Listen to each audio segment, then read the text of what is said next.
All right. So,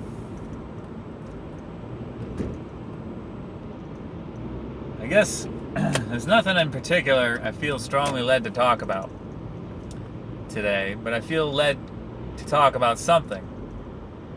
I have a lot of stuff floating around. um, I've been doing the Wim Hof breathing method thing. You don't know what it is, look it up, but it's a way this guy, Wim Hof, he's an ice man. He sets all these world records. He has control over his body.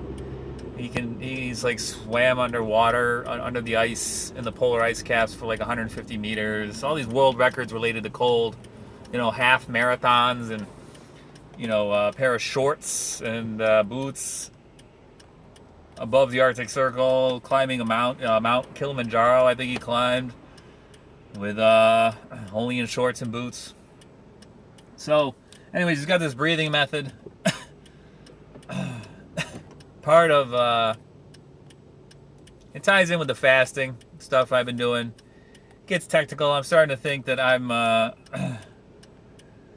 getting too technical about things when it comes to the fasting, and too, I don't know. I don't think it matters that much. Like with most things, it's what's in your heart, I believe. It comes down to what's in your heart. Where does your attention lie? Is it on God, or is it on, some worldly outcome that you desire, or I desire? So, anyways, though, when I normally try to pray, like when I wake up in the morning, or before I go to bed, even though I have the TAPS formula, a lot of times I'm just not there. I'm just easily distracted. I can't really focus. I'll start to pray about something, and then my mind will just start wandering, and I'm, a minute or two later, I'm like, wait a minute, and then I'll try to get it back, but it doesn't. Especially in the morning, because I wake up and then I have all this mental energy. I don't have a lot of physical energy in the morning. I have a lot of mental energy. I don't know. But when I do the Wim Hof breathing, there's a point in the breathing where basically you take these 30 kind of quick hyperventilating type breaths, and then on the last one you exhale and you hold that, and then you don't breathe in until you feel you need to, and you can hold it. I'll make it a minute. Sometimes it feels like almost 2 minutes. I'm not really keeping track, but it goes on for a while. I'm able to and it's during that, when I am exhaled, I'm hyperventilated, so I'm super oxygenated, and it's during that I am able to really focus and pay attention and get really deeply into prayer. And I feel like the prayer is just so much, I'm so much more present during the prayer. It feels more effective for me. I feel like it's more meaningful. I feel I'm more invested. More engaged. And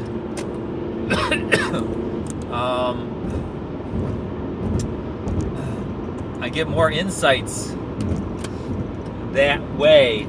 I get insights. If I'm praying for forgiveness, I'll get insights on how to maybe focus more, how to acknowledge God more instead of just following whatever impulses I have, or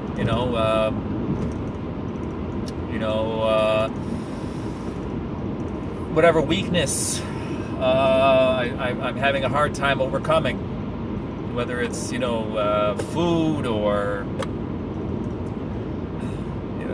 I'm beginning to think a lot of my problems. So I go through the 7 deadly sins, and I go through finding myself. I just made a connection the other day on sloth, and And sloth, I believe, is not really wanting to engage in the life that you have. You just kind of like, I don't want to participate in this life. And escapism, a lot of escapist behaviors, that's kind of what, that's what you're doing there. You're trying to not really participate in your life. Yeah, I'm just gonna get drunk and go to bed and wake up in the morning. I'm just gonna, play video games. I'm gonna watch TV. I'm gonna scroll on YouTube or Twitter or Facebook or whatever you're into, Instagram, Snapchat. There's a million ways to disengage from your life and to not participate or not want to participate in your life, not feel strongly engaged in your life. There's so many distractions, and I really feel like that's the problem with modern life, is just, for me, there's so many distractions, so many comfort, wealth, pleasures, distraction. It's hard. It's definitely the path of least resistance to be slothful, to be gluttonous, to be lustful, to be impatient, to be angry. People are used to having what they want when they want it, and when they don't get it, some of these videos, you even see me, I haven't raged. I don't really rage. I don't rage anymore, but somebody's driving slower than I think they should drive in front of me. So what are you doing? Why aren't you going the speed that I think you should be going? Why are you going the speed you think you should be going? I sit here and I say it like that, but in the heat of the moment, that's one of the limitations of being a human being. That kind of first-person perspective. My life story is happening from my perspective, and it's not always easy to see things from the other side in the heat of the moment. I'm focused on what I'm focused on, trying to get done what I'm trying to get done. And maybe that's the problem right there, is I'm so focused on my outcome that I don't have the mental reserves left over, the bandwidth, to also accommodate other perspectives, unless you have that long-term habit. And in a lot of places, I do have that habit, and most people at some level have it, depending on the circumstances or whatever, unless you're like a psychopath. I guess that's the definition of a psychopath, really, or narcissist, is somebody who who's so wrapped up in what they're trying to do that they have no bandwidth left over, and they just go about their business, bull in a china shop.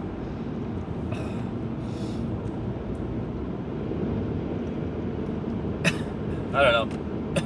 Really wandering here. Excuse me. But that's the kind of stuff I deal with and I pray with. That video I made the other day, Proverbs 3:6. Acknowledging God in all my ways will straighten my path. And I've been asking, how do I acknowledge you more? How do I... And I could get into a whole thing. What just occurred to me as I started making this video about the OODA loop and decision making and you know, the whole science of that, and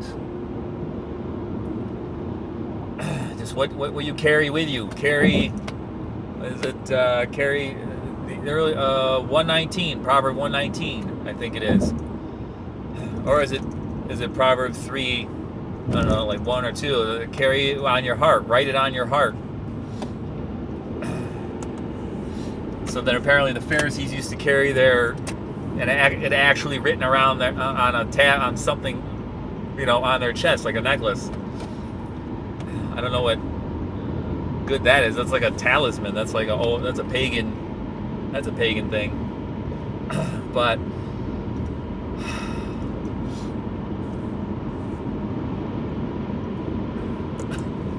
and armor of God. That's another thing too that I'm kind of like, because I think they're related. And then I was just reading Jesus resisting the temptation in the desert, and how he was quoting scripture to combat the temptations that the devil was, you know, presenting him with, challenging him with, and all that stuff. I'm trying to like tie it all together, and I'm hoping like I'll have that one thing that'll tie it together, but I haven't had it yet. Obviously, you're trying to stay on the narrow path, trying to, I believe the commandments. Jesus said, live by the commandments, keep the commandments. That's obviously part of it. Those are your guardrails.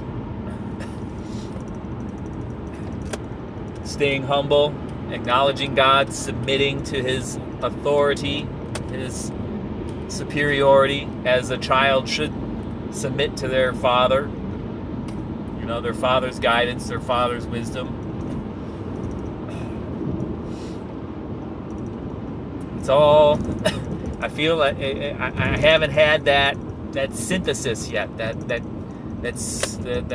moment where it all coalesces into just a gestalt.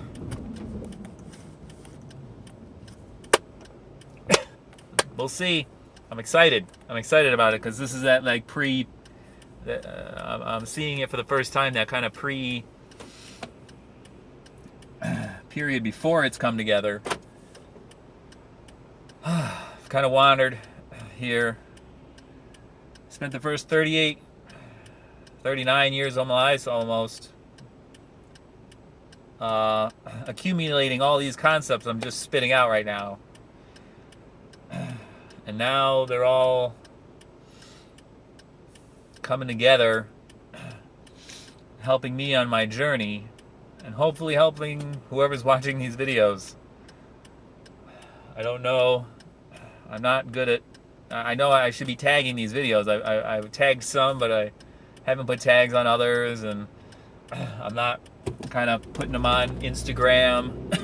I'm not... just not good at that. I resist it, because it's definitely not the path of least resistance for me. And it doesn't feel... I don't feel... strongly that I should do that. I don't know, maybe I'm in like a pre-period that, I don't know. I'm just rambling now. I have no idea, and I won't know until that's part of the lesson too. Is I feel like I'm not on my timeline right now. I'm on God's timeline. He's got something for me, and I'm just doing what I feel led to do, and as I'm led to do it. I can't rush it. I've tried to rush things, and it never works, and I end up screwing things up. It's frustrating, but that's a lesson. That's where I need to acknowledge and submit. That's what straightens out my path. So, all right. Well, God bless. I'm headed into parkour.